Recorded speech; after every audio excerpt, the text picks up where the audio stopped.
सकते हैं, लेकिन आप ये जो मैसेज डाल रहे हो ना कि बीजेपी की कार्यकाल में ना तो जवान सेफ है ना ये है। सर मेरी पोस्टिंग 2006 में J&K में थी, कुपवाड़ा में। वहाँ पे बॉर्डर पे एक रूल था, no first fire no more than 11 nm, यानी कि जब तक पाकिस्तान की तरफ से एक भी फायर नहीं आ जाता तुम कोई फायर नहीं करोगे। नो मोर देन 11 mm मतलब वो हमारे ऊपर RPG चलाएं, मोटरार चलाएं, कुछ भी चलाएं, हम 11 mm से ऊपर का राउंड नहीं चला सकते थे वहाँ पे। मेरे हाथ पे ओम गुदा हुआ है।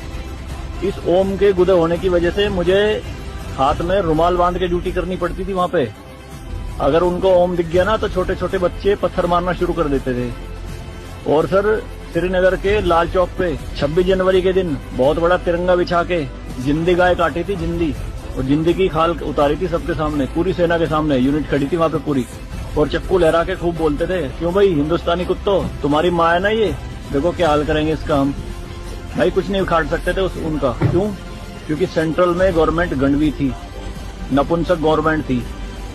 हमारे सर पे चौकी बना ली थी उन्होंने, जो LAC है ना, LOC, उस पे बिल्कुल वहीं 50 मीटर के दायरे में। और रात में बड़े बड़े स्पीकर पे माइक पे बोलते थे पाकिस्तानी रेंजर्स, अरे अपनी बहनों के एक रात के लिए हमें दे दो, क्या हुआ हिंदुस्तानी नपुंसको, चलाओ गोली।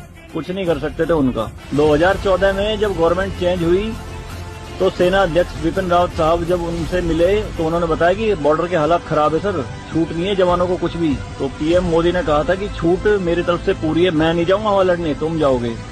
आज की डेट में आप मुझे एक भी चौकी बता दो अगर वहां ढूंढने से मिल जाए। दूरबीन लगा के देखनी पड़ती है पहाड़ों में, वो भी बंकरों में अंदर, सारी लगा दी उन्होंने तोप उड़ा के। शांति काल में आप 155 mm की बोफोर्स टाइप की तोप नहीं चला सकते, यूएनओ का रूल है।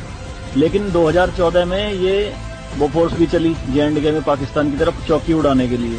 तो सर ये मत कहिए कि बीजेपी के कार्यकाल में जवान मर रहे हैं, ये हो रहा है।